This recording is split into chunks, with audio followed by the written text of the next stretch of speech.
Bonjour à tous, bienvenue à cet atelier RFE pour tester la réception de factures. Je me Bonjour à présente, je suis tous. Fabrice Nassivera et je serai accompagné d'Alexis qui va se présenter et Christian. Bonjour. Est-ce que vous pouvez nous confirmer que vous voyez bien nos écrans et que vous nous entendez bien, s'il vous plaît, par chat?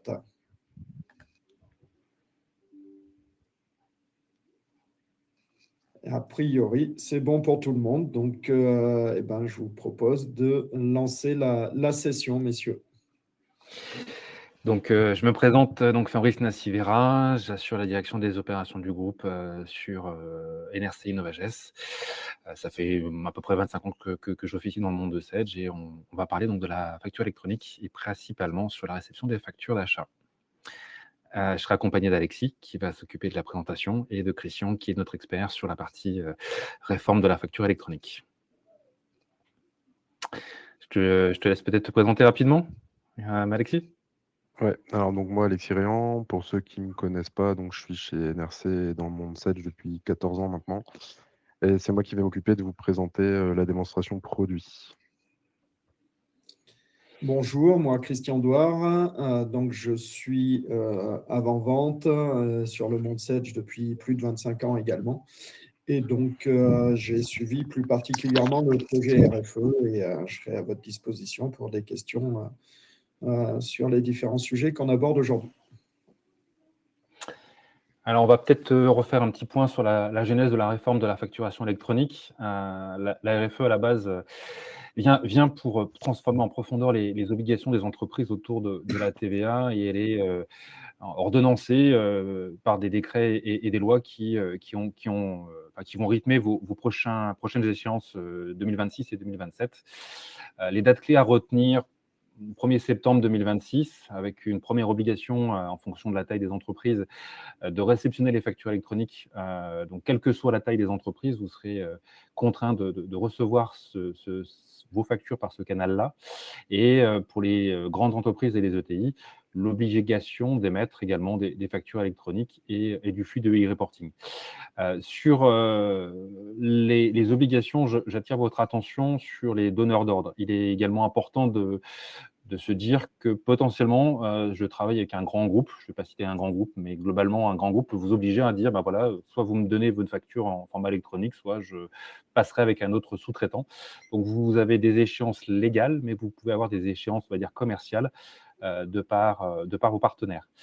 Et l'échéance suivante, donc 1er septembre 2027, avec toute la réforme qui s'appliquera à l'ensemble du monde de l'entreprise, des TPE aux ETI. Donc, 2 flux importants à avoir en tête: le e-invoicing, qui est la facturation électronique. Globalement, je vais émettre une facture en France et je vais la faire passer par une plateforme de dématérialisation partenaire. Et tous ces éléments-là vont être ensuite distribués à la direction des impôts pour contrôle de la TVA, qui est l'un des piliers de la réforme, c'est éviter la fraude. Et le deuxième flux qui va concerner on va dire le B2C, donc les comptoirs et l'international, c'est de transmettre toutes les transactions et tous les encaissements dans un flux séparé pour pouvoir identifier les flux de TVA qui sont versés par ce canal-là. Donc, la réforme, en fait, c'est de renforcer les contrôles liés à la TVA, c'est de pouvoir identifier les circuits de validation qui sont mis en évidence dans le cadre de la réforme. Est-ce que ma facture a été déposée? Est-ce qu'elle est payée? De bien identifier les flux qui concernent les entreprises, les particuliers, donc le B2B et le B2C, et également la partie, on va dire, publique pour les flux qui sont déposés sur les plateformes de l'État.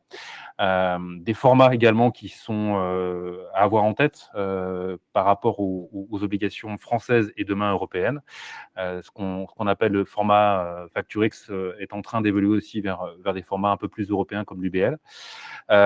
Et donc des nouvelles mentions obligatoires également qu'il va falloir faire figurer dans la réalisation de vos factures et également dans tout ce qui est auprès des plateformes de l'État.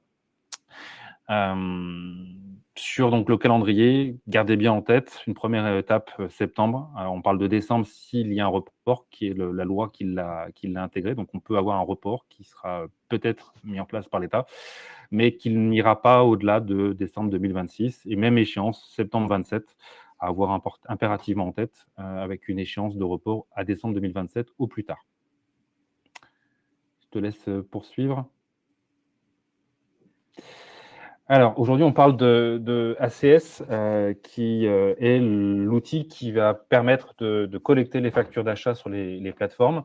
On va être capable finalement de collecter des informations qui viennent de différentes sources, donc des factures X ou de l'UBL, pour pouvoir récupérer l'information quand les portails seront ouverts.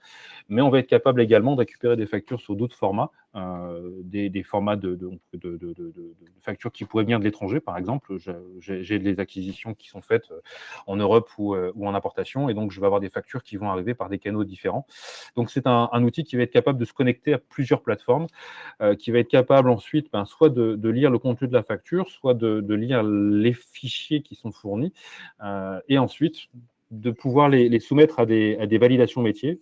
Donc, je vais avoir des circuits de validation pour dire est-ce que je suis d'accord ou pas avec le paiement de cette facture, est-ce qu'il y a un litige ou pas, ce qui va permettre en fait, finalement de pouvoir gérer les parapheurs, mais de manière électronique. Donc, dans le cadre de la réforme, en fait, on va être capable d'aller chercher des factures déposées par vos fournisseurs, qu'on va être capable de collecter, qu'on va être capable de pré-comptabiliser, voire comptabiliser automatiquement, puisqu'on aura des informations qui seront portées dans le cadre de la réforme dans vos factures, et de les soumettre à des bons à payer. Je te laisse poursuivre, merci. Donc, principalement, le circuit de validation, ce qu'on appelle les workflows, on peut avoir plusieurs canaux, finalement. On peut avoir des factures qui n'ont pas forcément de bons à payer à poser avec un circuit de validation. C'est les factures de frais généraux, par exemple. Et puis après, on peut avoir d'autres canaux où on va avoir des factures qui vont nécessiter des approbations avec différents niveaux de validation, niveau 1, niveau 2, niveau 3. Donc finalement, la facture, elle arrive. En fonction de la catégorie de la facture, on va décider si cette facture, c'est une facture qui est soumise à approbation par un valideur qui peut être différent. On a des routes qui peuvent être prises par les factures par des routes différentes. J'ai une facture qui concerne le siège, qui concerne le service informatique, qui concerne la production. On va avoir ensuite une validation dans l'outil, et tout est lié avec la comptabilité. C'est-à-dire que quand la facture elle arrive, on va être capable de la comptabiliser. Elle sera en attente de bon à payer. Quand le bon à payer sera posé dans l'outil, le bon à payer va être descendu, remonté sur la plateforme de l'APA, et on a jusqu'à 10 niveaux de validation, ce qui est effectivement important, qui gère tous les cas de figure. Et on a également une application mobile qui permet pour les itinérants de valider les factures en itinérance.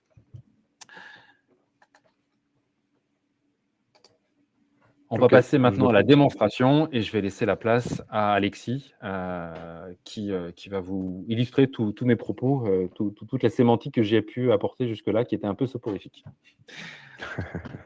Merci Fabrice. Je vais partager du coup mon écran. Dites-moi bien si vous voyez la bonne fenêtre. Hop. Logiquement, c'est bon, ça je le vire. Est-ce que vous voyez bien tous la fenêtre Internet Google Chrome avec la liste des documents en attente de comptabilité? Oui, c'est bon. Super. Très bien. Donc là, on est du coup sur ACS. Particularité d'ACS, c'est que vous êtes sur un outil SaaS. Donc vous êtes sur, par exemple, là je suis sur Chrome. Vous pouvez être aussi bien sur Mozilla, Firefox, Edge. Il n'y a pas de contrainte à ce niveau-là. Donc vous allez pouvoir accéder à vos factures en mobilité de n'importe où, pas forcément du bureau. Donc ça, c'est un point important à noter et qui est connecté directement à la base Sage. C'est-à-dire qu'on ne va pas s'amuser à faire des imports, exports dans notre comptabilité ou notre gestion commerciale. Tout est nativement intégré. Donc on récupère tout le référentiel de la compta, la lecture des documents en gestion commerciale, et les transferts se font nativement. Donc c'est ce que je vais essayer de vous montrer là ce matin. Donc j'ai prévu 2 cas. On va traiter une facture de frais généraux. donc qui est en lien avec la comptabilité uniquement, et une facture d'exploitation qui, elle va être en lien avec les documents de la gestion commerciale. Donc on va avoir un BL en gestion commerciale, on va avoir un peu les interactions qu'on va pouvoir avoir avec Sage nativement. Donc comment ça se présente ACS? Bah, c'est assez simple, hein. J'ai des personnes qui sont comptables, j'ai des personnes qui valident. Donc la facture, elle arrive toujours en comptabilité, donc dans la plupart des cas, je dirais. Elle arrive des différents canaux que Fabrice a exposé tout à l'heure. Donc elle peut arriver par mail pour tout ce qui est hors RFE ou directement par l'APA. Donc là, on voit bien la distinction, par exemple, sur la gauche, des documents XML qui, eux, sont des documents donc, type facture électronique, des PDF. D'accord. Ensuite, donc, je vais avoir des personnes donc, qui vont pouvoir valider jusqu'au bon à payer. Et je vais avoir aussi des personnes qui vont pouvoir consulter. Donc, ça fait aussi office de base de données de recherche. Vous n'allez plus aller dans vos boîtes d'archives, etc., pour retrouver vos factures. C'est assez bien fait. Vous allez pouvoir faire des recherches sur des différents critères, à la fois le fournisseur, les montants, les axes analytiques, les comptes, et j'en passe. On a vraiment des grandes possibilités à ce niveau-là. On va commencer du coup. Donc moi j'ai un lot de factures ici, hein. Donc, déjà première chose qui vous frappe, donc c'est volontairement un doublon. Donc vous avez une détection de doublon qui est opérée par le système et qui vous met des alertes. Donc on peut même être bloqué, hein, directement, hein. Soit on passe outre le doublon et on peut quand même traiter la facture, ou alors le traitement s'arrête là et on est bloqué. Donc tout ça est paramétrable. Je vais traiter une facture, donc là, je suis dans ma banette comptabilité, hein, je suis comptable, les factures sont arrivées et je dois les traiter. Pour l'instant, il y a encore rien qui a été fait. Je prends cette facture-là, admettons. Donc qu'est-ce qui se passe? Donc il y a un OCR qui tourne, la facture arrive.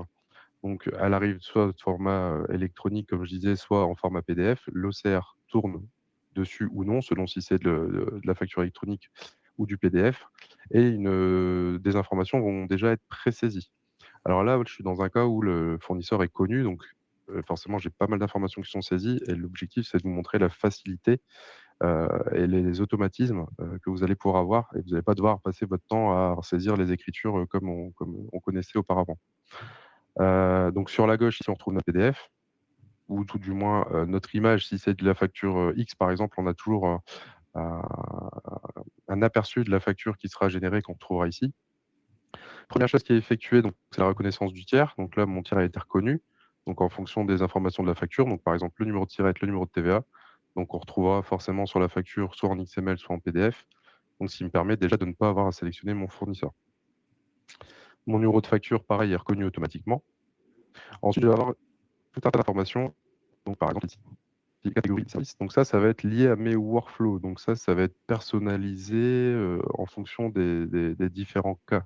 Donc moi, j'ai une catégorie achat qui correspond à mes frais généraux, et j'ai différents services qui vont conditionner mon circuit de validation derrière. Donc c'est-à-dire, si je dis que c'est du service commerce, derrière, quand je vais vouloir transmettre ma facture en validation, je vais avoir la personne qui est affiliée au service commerce. Donc tout ça, c'est un paramétrage qui est déjà fait chez moi, mais qui n'est pas figé et qui va s'adapter à toutes les organisations. Donc là, première chose, c'est qu'il a retenu que j'ai déjà traité des factures de bio et que c'était de l'achat et du commerce. Donc ça, j'ai pas à m'en occuper. Le journal a été récupéré aussi du dernier traitement de la facture. Donc c'est mon journal d'achat. Bon, j'en ai qu'un, hein, dans ma base d'essai. La référence, donc ça va être la référence qu'on va retrouver dans Sage, hein, ni plus ni moins. Donc là, j'ai été zoné le numéro de facture pour dire de mettre une information. Donc lui, il a retenu que j'avais été zoné cette zone-là auparavant, et du coup, il me la met automatiquement. J'ai toujours la main derrière pour modifier, hein, il n'y a pas de problème. Il me détecte si c'est une facture ou un avoir. Donc pareil, ça, il me le détecte automatiquement. Donc s'il trouve le mot avoir, crédit note, je ne sais plus, il y a une liste de 5-6 mots, il va la typer avoir, sinon c'est une facture. Et ma date, pareil, il me l'a retrouvé aussi sur la facture. Donc tout ça, c'est automatiquement retrouvé sur la facture. Pareil pour tout ce qui est montant, hors taxe, TTC. Alors là, je suis sur un document propre, hein, mais on peut imaginer qu'on reçoit des scans, encore des scans pour tout ce qui n'est pas RFE, assez moche. Ça fonctionne aussi, hein. Et je vais retrouver du coup une imputation comptable.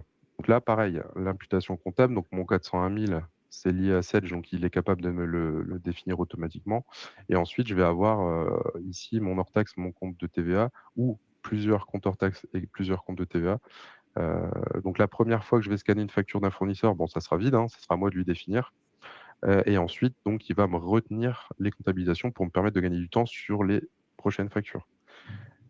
À ça, à noter aussi, comme je disais, il y a une interaction avec Sage qui est native, avec Sage Compta. Donc, on va retrouver tout ce qui est modèle de saisie, d'accord, qui seront mis à disposition, qu'on va pouvoir affecter par défaut pour aussi nous faciliter la saisie, et tout ce qui est date d'échéance, donc mode de règlement, via les modèles de règlement de la comptabilité notamment, qui va vous permettre d'avoir une automatisation aussi, comme si on était dans les journaux Sage, par exemple, pour les écritures.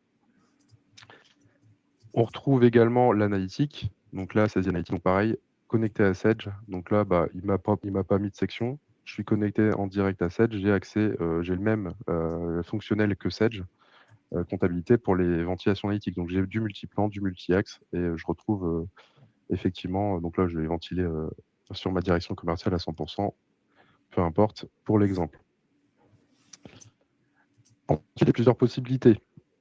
Je vais avoir une gestion donc jusqu'au bon à payer, donc avec différents niveaux de validation. Donc là, pour mon cas, j'ai une facture de 7 830 en TTC. Donc j'ai 2 niveaux de validation dans mon exemple.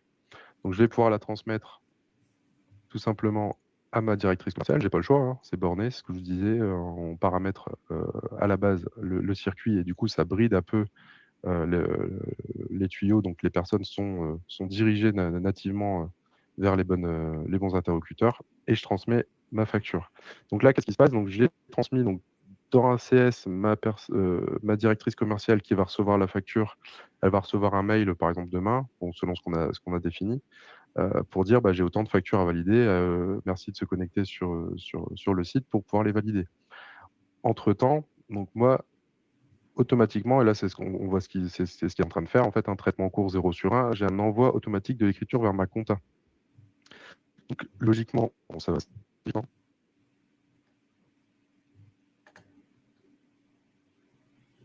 Donc là, il est en train de l'envoyer, traitement, la réponse terminée. Là, mon écriture est dans cette, vous voyez bien la compta, c'est bon? Ok. Donc, si je vais consulter mes journaux Sage, donc là, j'ai fait au plus simple hein, pour vous montrer. J'ai mon journal d'achat de juin et j'ai mon écriture qui s'est passée automatiquement. Donc, on retrouve ce qu'on a l'habitude de voir dans Sage, hein, ma ligne de TTC, hors taxe TVA. J'ai mon analytique qui a été repris également. Et une chose à noter, donc j'ai un mode de règlement ATT-BAP qui indique du coup à la comptabilité que on est en attente du bon à payer sur cette facture. Et surtout, quand j'interroge mon fournisseur, j'ai aussi, alors pour ceux qui utilisent moyen de paiement, c'est assez sympa, j'ai le statut bon à payer à valider, ce qui veut dire que si dans moyen de paiement, j'essaye de payer cette facture, je ne pourrai pas, parce qu'elle est en statut à valider. Tant que le bon à payer n'a pas été donné, je ne pourrai pas la payer. Donc ça fait une sécurité supplémentaire. Et dernière chose à noter, donc si je suis sur peu importe la ligne, je peux directement voir la facture. Donc la personne qui est dans la compta, elle a un lien direct vers la facture côté ACS. Elle veut bien charger. Voilà. Donc là, la personne qui est comptable a accès directement à la facture d'un simple clic. Donc avec toutes les informations, donc on lui a donné le droit de voir. Hein. Toujours pareil, selon les utilisateurs, on va pouvoir leur affecter des droits de visualisation sur certains champs et tous. Et certaines catégories de factures notamment. Hop. Donc, si je continue mon circuit, je reviens sur ACS, c'est bon, j'y suis. Donc moi, je vais me connecter en tant que directrice commerciale. Elle a reçu son petit mail pour dire qu'elle n'est pas de facture à son niveau. Donc dans son onglet validation, donc pour les valideurs, c'est vraiment très simple. Hein. Ils peuvent même valider en masse toutes les factures s'ils ne veulent pas s'embêter. Sinon, ils rentrent dans la facture. Ils visualisent les informations de la facture. Donc à partir du moment où on leur a donné les droits, donc là par exemple, ma directrice commerciale n'a pas le droit de voir les écritures. Donc je vais masquer les écritures, c'est pour ça qu'elle les voit. Elle va pouvoir mettre en litige. Donc j'ai toute une notion de mise en litige, donc avec comment dire, on va pouvoir taguer des personnes pour pouvoir discuter. Donc ça évite aussi les mails. Hein. On a un onglet activité qui va nous permettre de voir déjà la piste d'audit, donc tout ce qui a été fait depuis l'entrée du document jusqu'au bon à payer, et aussi les messages qu'on s'est écrits à propos de cette facture, et notamment les litiges, pour pouvoir vraiment avoir une traçabilité. Si dans quelques mois je veux revenir sur la facture, j'ai pas besoin de rouvrir mes mails, je retrouve tout à ce niveau-là. Donc il y a une mise en litige complète, hein, de la mise en litige jusqu'à la sortie du litige, et tout ça c'est tracé. Mais là, bon, on va dire que tout va bien dans l'exemple. On transmet donc à la personne qui va devoir, elle, donner le bon à payer. Donc, je vous ai dit que j'avais 2 niveaux pour ces factures-là. Donc, je transmets à mon PDG, dans mon exemple, qui va recevoir lui aussi son mail demain, ou alors il va se connecter aujourd'hui. Il le fait quand il veut. Donc là, c'est ni plus ni moins qu'une validation intermédiaire, c'est-à-dire qu'il ne se passe rien dans Sage. Donc, je peux avoir des validations comme ça intermédiaires qui ne sont pas liées à Sage. Et je vais me reconnecter donc en tant que directeur général. Donc, peu importe le niveau, c'est toujours aussi simple pour les valideurs et on peut le faire aussi depuis l'application. Donc, de manière tout aussi simple. Donc là, le temps que ça s'en va, on va la mise à jour, on va la mettre. Donc là, on attend forcément qu'il fasse ses traitements. Dans la réalité, vous allez traiter cette facture-là. Tout de suite, j'ouvre une autre facture, je la traite. Tout ça, forcément, c'est pas des temps. Vous n'allez pas attendre dans l'écran que ça se transfère, je vous rassure.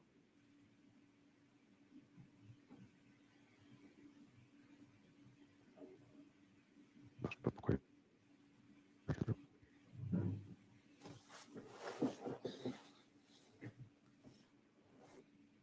C'est l'effet démo. Bon, après, c'est tout. Direct. C'est la pause chouchou. Ouais, alors des fois, il va plus vite que ça. Ok. Bon, donc là, je suis en tant que président directeur général, donc je suis à la fin de mon circuit. Donc là, on retrouve toutes les informations. Alors, je ne vous ai pas dit, mais ça, vous avez différents onglets. BAP, c'est tout ce qui est terminé. Les litiges, on les retrouve ici. Les documents en traitement, c'est tout ce qui est en cours de traitement. Donc là, on voit que on attend de validation par le PDG à l'étape 2. Donc il y a tout un suivi, comme ça, je ne rentre pas dans les détails, c'est pas le but aujourd'hui. Et donc là, le PDG, donc, il a des droits de visualisation des écritures, au contraire de ma directrice essentielle. Il va pouvoir mettre bon à payer en indiquant ou non un message. Il met en bon à payer, c'est d'accord, bien sûr. Et là, ce qui se passe, c'est que du coup, il y a une mise à jour de l'écriture qui va se faire dans Sage. Pareil, un petit temps de traitement, forcément, là, on voit la mise à jour.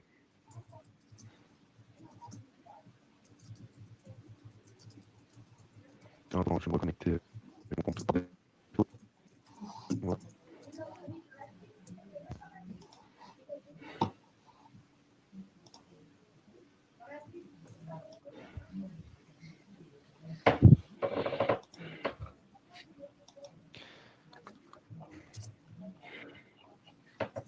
En attendant que ça se mette à jour, je vais vous montrer la fonction de recherche que je vous ai expliqué tout à l'heure. On va effectivement faire la fonction recherche avec une recherche avancée sur tous ces critères-là. Donc, je peux même rechercher dans le contenu. Alors, c'est vrai que ça, par exemple, sur la facture, j'avais un mot-clé qui s'appelait, par exemple, prestation. Si je cherche le mot prestation, je vais retrouver les factures qui contiennent le mot prestation. Vous voyez, je traite beaucoup de fois les mêmes factures, donc c'est normal qu'on les retrouve ici. Je vais pouvoir avoir des recherches sur le code fournisseur, le libellé et tous ces éléments-là, donc jusqu'à l'analytique. Et vous pouvez parfaitement exporter toutes vos factures dans un fichier Excel avec les PDF pour les récupérer. Pour le récupérer en interne. Donc ça, c'est tout à fait possible aussi. Il a terminé. Je vais vous montrer du coup dans la compta ce qui s'est passé. Donc, on va retrouver notre écriture qui est ici. Ah, attends, pour moi, je pense qu'il y a un peu de latence comme je partage aussi. Voilà, donc on retrouve notre écriture.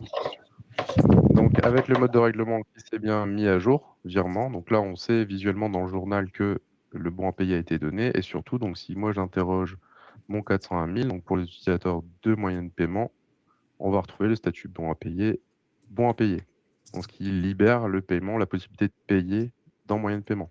Et la boucle est bouclée pour les frais généraux.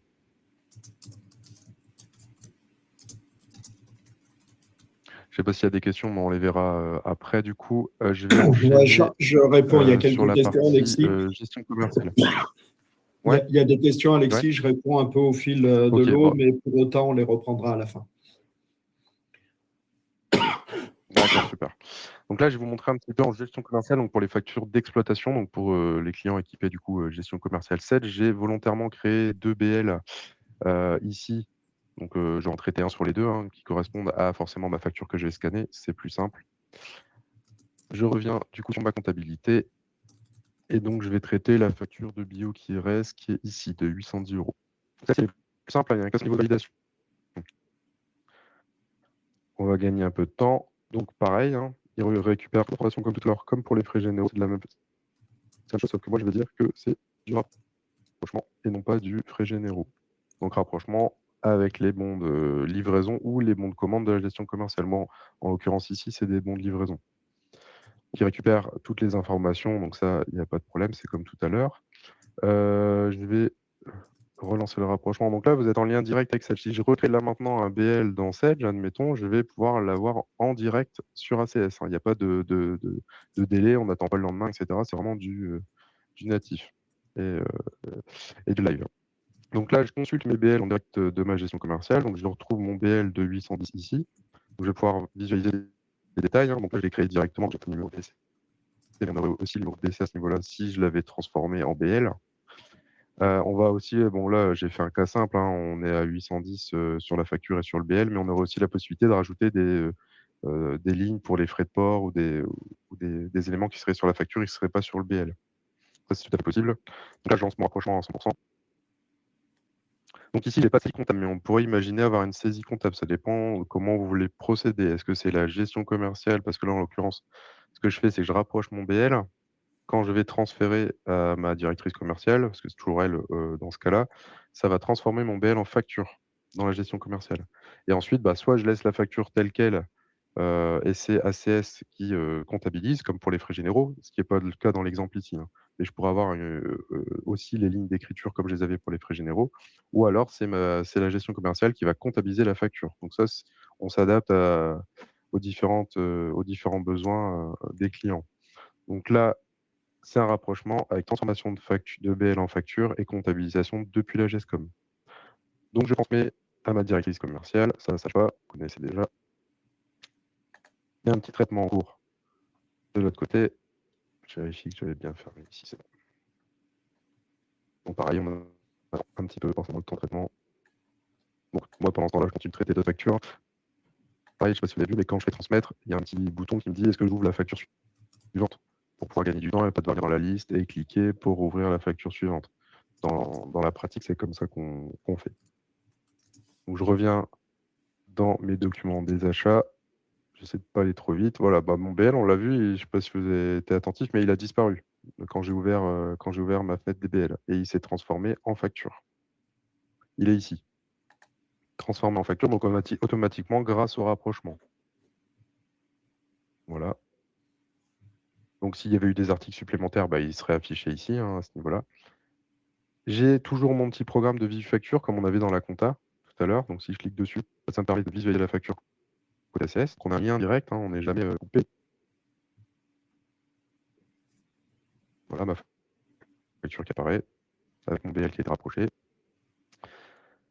Et donc là, le but, ça va être de comptabiliser la facture. Donc je la comptabilise, tout simplement. Ah, je suis dans ma compta, je pas. Oui. Je comptabilise le document. Je sais pas pourquoi. Ah. Ouais, bon, j'ai pas bien calculé mon coup là. Donc j'ai pas de. C'est bizarre. Il me dit que mon exercice 2025 n'existe pas. Bon, soit. J'ai un petit souci donc de. Bon, c'est tout, c'est le jeu, c'est la démo. Je ne vais pas pouvoir vous montrer du coup la comptabilisation. Donc là, concrètement, ce qui se passe, c'est que on comptabilise la facture dans la comptabilité, donc l'écriture arrive dans ma comptabilité. Derrière, donc ce qui est prévu par le logiciel, c'est qu'ici, moi, je continue mon flux de validation. Donc, c'est-à-dire que j'ai envoyé au niveau de ma directrice commerciale la facture. Elle va retrouver par exemple des frais généraux à ce niveau-là. Donc comme pour les frais généraux, hein, pour le coup, ça ne change pas au niveau des validations. Elle va mettre son bon à payer. Donc, parce qu'elle a, en l'occurrence, une facture de moins de 5 000 dans mon exemple. Donc elle peut donner le bon à payer, il n'y a pas besoin de l'envoyer au PDG, comme tout à l'heure. Donc elle met le bon à payer. Et ce qui se passe, c'est que ACS va écrire dans la compta. Donc il y a une liaison qui est faite entre la GESCOM et la compta. Et là, l'écriture qui a été générée par la comptabilisation de ma facture, elle était forcément ATT-BAP, vu que je n'avais pas mon bon à payer. Ce qui va faire là, c'est qu'elle va venir mettre à jour mon mode de règlement comme pour les frais généraux en disant c'est du virement et ça libère le paiement du coup dans les outils Sedge. Voilà, je suis désolé pour le petit couac. J'espère que c'est clair quand même pour tout le monde.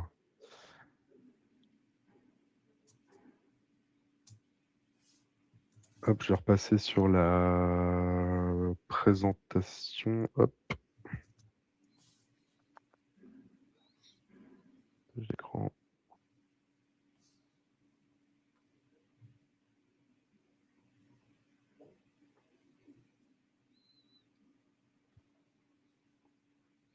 Je te relaisse la parole, Fabrice. Oui, bien sûr. Alors, le micro est activé. Donc, on répondra aux questions qui ont été nombreuses là, dans le chat à la fin de la présentation. Ce qu'il faut retenir finalement de ce produit-là, c'est que c'est un produit qui est complémentaire à la compta, qui est un moyen de se connecter aux différents canaux qui sont aujourd'hui ceux de l'entreprise, qui permettent de recevoir des factures et qui seront ceux de demain, avec une interface qui est finalement en mobilité accessible parce que c'est en web et complètement hébergé. Donc, rien n'est stocké chez vous, c'est stocké sur une plateforme Microsoft Azure avec toute la sécurité et la RGPD qui est derrière. Et donc, ça vous permet effectivement d'avoir une interface qui est simplifiée pour des personnes qui n'ont pas accès aux applications Sedge. On a la capacité donc de pouvoir valider des factures en mobilité. On a la capacité aussi de faire de la recherche de factures en mobilité. Pour vos comptables aussi, ça vous permet de faire des recherches de factures sur des contenus de factures, puisqu'on a une ossérisation qui est faite, une lecture du document qui permet de faire ces recherches-là. On a toute la personnalisation des bons à payer qui est nativement liée avec la comptabilité, qui permet de savoir finalement si une facture est à payer ou pas au niveau de la comptabilité, tout en laissant les métiers ou les directeurs d'achat valider les factures. Tout ça est synchronisé en temps réel. Alors, j'ai vu des questions, effectivement, historiquement, ACS était en mode déconnecté et on avait des synchronisations qui se faisaient la nuit. Maintenant, on a une console V2 qui a été mise en place qui nous permet d'être en temps réel et donc d'avoir des intégrations finalement dynamiques. Et puis, bien évidemment, on a un module qui s'est étoffé avec les années, avec un lien avec la gestion commerciale qui permet donc de faire des rapprochements avec les documents d'achat. J'ai vu des questions sur les URP. Alors, on peut faire des liens avec des remontées de la compta vers le RP pour faire des liens ou éventuellement faire des remontées de liens vers des factures d'achat par rapport à des ERP. On peut aussi ne pas appliquer de comptabilisation, que finalement cet outil-là ne serve qu'à faire de la gestion documentaire. On récupère la facture d'achat et l'ERP fait la mise à jour comptable telle que c'est le cas aujourd'hui. Donc, on a toute une gestion finalement de flux qui est intégrée.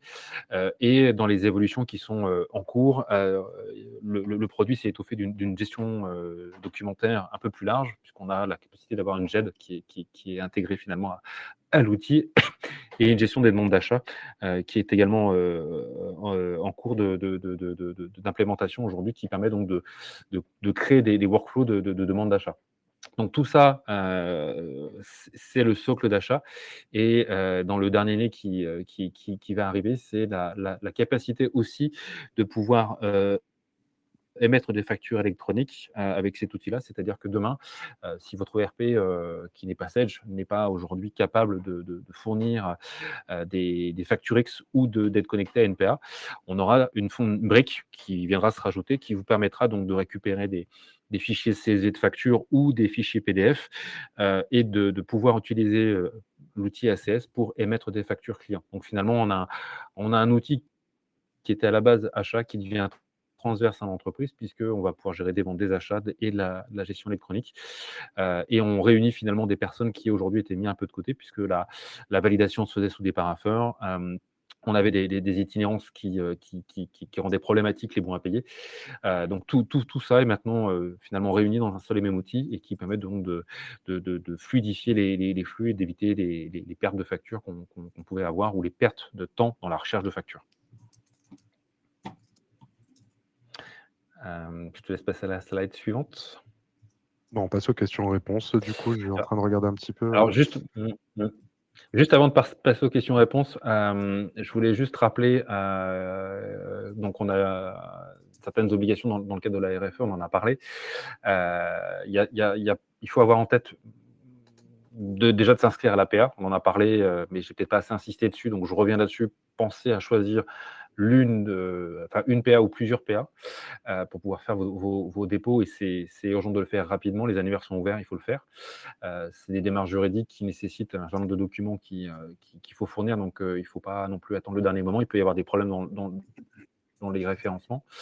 Il faut être en dernière version de Sedge, donc en version 12 aujourd'hui, enfin on est en 12.11 aujourd'hui, et donc cette version-là est nécessaire pour faire fonctionner les flux de la réforme.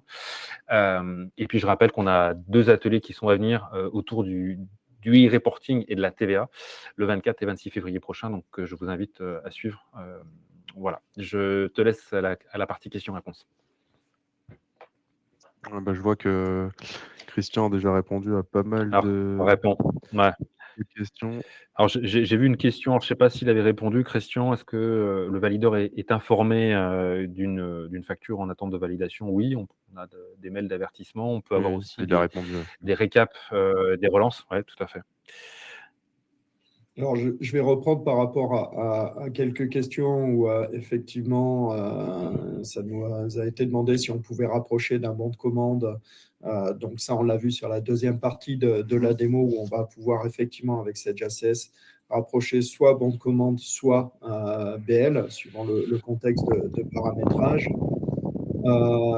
Après, on avait d'autres questions sur la validation, recevoir un mail à chaque demande. Comme on l'a évoqué, c'est soit à chaque facture, soit effectivement, ça peut être une fois par jour, une fois par semaine. Ça, c'est quelque chose qu'on paramètre au niveau de Sedge ACS. Après, il y avait d'autres questions, alors plus dans le cadre où on ne veut pas utiliser Sedge ACS et comment on peut recevoir, réceptionner les factures via l'APA Sedge. Donc, effectivement, j'ai demandé à nos collègues en interne d'organiser un atelier spécifique pour pouvoir vous montrer comment on réceptionne la partie facture au niveau de l'APA Sedge, sachant que dans ce contexte-là, il faut bien être acté qu'il n'y a pas de validation, il n'y a pas de circuit de validation, pardon. C'est pas qu'il n'y a pas de validation, puisque vous allez accepter ou refuser la facture sur la plateforme, mais il n'y a pas de circuit associé en interne et il n'y a pas d'archivage. Donc, ça veut dire qu'il faudra bien télécharger ou imprimer les factures pour faire l'archivage en interne de manière, on va dire, manuelle, un peu historique, comme vous faites potentiellement aujourd'hui. Mais j'ai demandé à monter cet atelier-là. Je crois que j'ai repris à peu près toutes les questions. J'avais répondu au fil de l'eau. Donc, l'interface avec un autre ERP pour aller pointer les factures récupérées dans Sedge ACS vers l'autre ERP, Fabrice vous a répondu. Là, ça demande une analyse et un développement associé, effectivement. Donc, je ne sais pas, il y a d'autres questions. Peut-être qu'ils vont arriver, voilà, il y avait des questions par rapport à la modification de libellé. À la modif.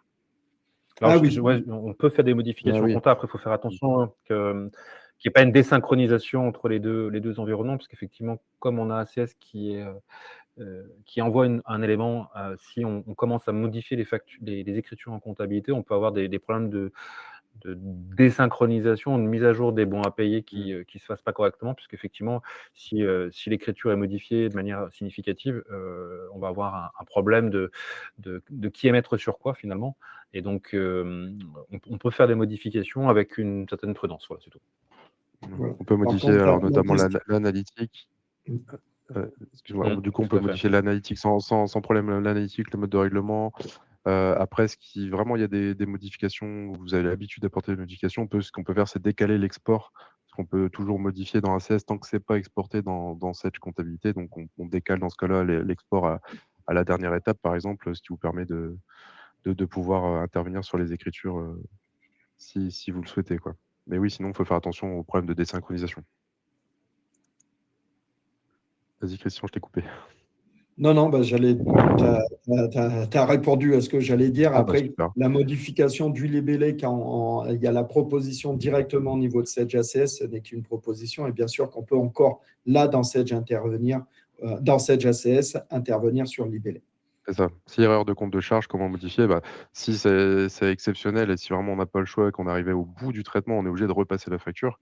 Par contre, si ça vous arrive, régulièrement, donc dans ce cas-là, on s'adapte, hein, on décale, l'export comme ça vous permet de le modifier, à une certaine étape, hein. Là, on est assez libre, hein, là-dessus, donc on s'adapte, assez bien à votre mode de fonctionnement, mais c'est des très bonnes questions effectivement, là. Je reviens juste sur ce que tu as dit, Alexis, sur l'analytique. On a une Oui. possibilité dans le produit qui est assez, assez intéressante. Quand une facture elle arrive, alors on peut ne pas la comptabiliser tout de suite, mais en général, il est conseillé dans les bonnes pratiques de comptabiliser la facture qui arrive, mais on n'a pas forcément toutes les informations, notamment l'analytique.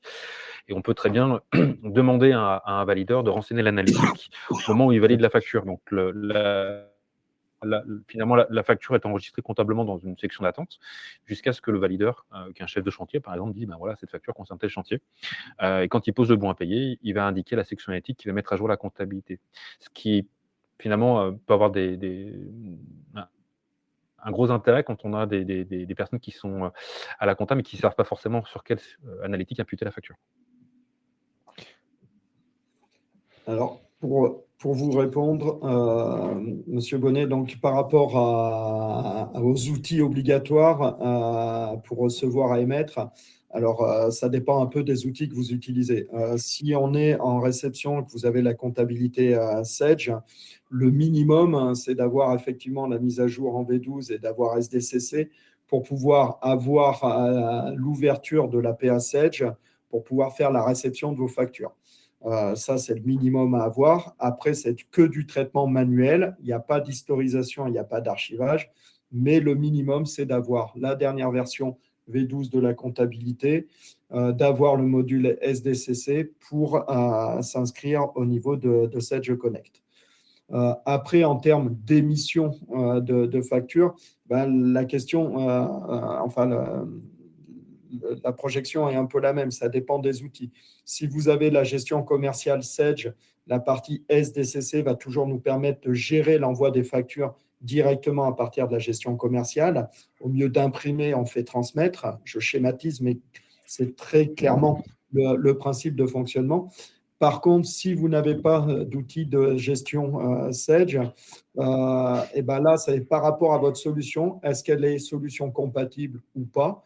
Si elle est solution compatible, est-ce qu'elle a un lien avec une PA pour pouvoir faire l'envoi automatique? Et dans ce cadre-là, vous aurez deux PA, une PA pour la réception et une PA pour l'envoi. Légalement, il n'y a pas de problème par rapport à ça. Si votre solution n'a pas de lien avec une PA, une plateforme agréée, alors il faut pouvoir sortir la facture en PDF ou en CSV. Et là, on va pouvoir avoir des outils avec Sedge ACS également qui vont permettre de capter ces flux-là, d'avoir des formulaires de lecture de ces informations-là pour pouvoir, à partir de Sedge ACS, envoyer la facture sur la PA Sedge et donc avoir le cycle de fonctionnement. Donc, il y a des solutions, c'est du cas par cas dans ce contexte-là. Et dans ce cas, il faut prévoir un rendez-vous. Mais si je ne me trompe pas de M. Bonnet, on va bientôt avoir un rendez-vous. M. Casula va vous rappeler pour qu'on cale notre rendez-vous d'échange.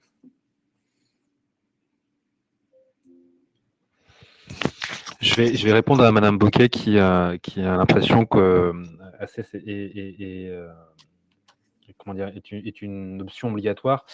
Alors effectivement, ce qu'il faut avoir en tête, c'est que ACS est un outil qui complète la solution Sedge et qui est la seule aujourd'hui qui va permettre d'archiver les données et qui va être capable de les stocker. Demain, si vous avez effectivement vous n'avez pas ACS et que vous cherchez effectivement à récupérer vos données, vous aurez pas d'autre choix que d'aller vous connecter sur l'APA, d'aller récupérer les factures. Donc aujourd'hui, on a deux outils qui permettent de le faire, bien évidemment, mais on n'a pas du tout le même périmètre fonctionnel. Donc ce qu'il faudrait peut-être qu'on ait, c'est qu'on a un échange ensemble pour voir la pertinence de l'outil. Mais aujourd'hui, le produit ACS, pour moi, est presque incontournable parce qu'effectivement, alors c'est pas du tout, c'est un conseil technique que je vous donne parce qu'effectivement, c'est un outil qui permettra d'avoir la traçabilité qui est attendue par les commissaires aux comptes, d'avoir une traçabilité pour savoir quand est-ce que la facture est rentrée, quand est-ce qu'elle est validée, enfin tous ces éléments-là qu'on appelle la piste d'audit fiable, qu'on n'a pas dans les autres outils que Sage propose aujourd'hui. Donc je pense que c'est prudent d'échanger avant de prendre une décision sur le sujet. Donc je me rapprocherai de vous sur le sujet.